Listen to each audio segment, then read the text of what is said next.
السلام عليكم ورحمة الله وبركاته. تعالوا شوفوا عملنا الأجنحة دي جامدة وجميلة جدا ومش مكلفة وفي نفس الوقت من غير زيت. تعالوا نشوف عملناها ازاي. جبنا كمية الدقيق ورحنا جاي حاطين عليها البهارات بتاعتنا، عبارة عن كركم وكاري وملح وفلفل أسمر وسبع بهارات. وهنروح جاي نازلين عليهم معلقة من فيجيتار ومعلقة من النشا. مش موجود فيجيتار خلاص مش لازمة.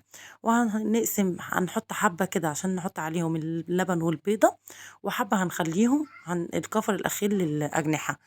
اهو نزلنا عليهم بالبيضاية ونزلنا عليهم باللبن، وهنروح جاي مخلينه ومعلقة خل. هنخلي العجين حلو، ولا تقيل ولا خفيف، في المتوسط. وهننزل بالكمية الأجنحة كلها اللي عندنا، وهنسيبهم من ساعة ل3 ساعات. وبعدين هنروح جايبين الصينية بتاعتنا ودهننا دهنة من الزيت عشان خاطر ما يلزقش فيها، وهنروح جايين حاطين الأجنحة ورصينها زي ما انتوا شايفين كده. وبعد ما نرص الأجنحة بتاعتنا نكون مولعين الفرن على الشواية ونخليها تاخد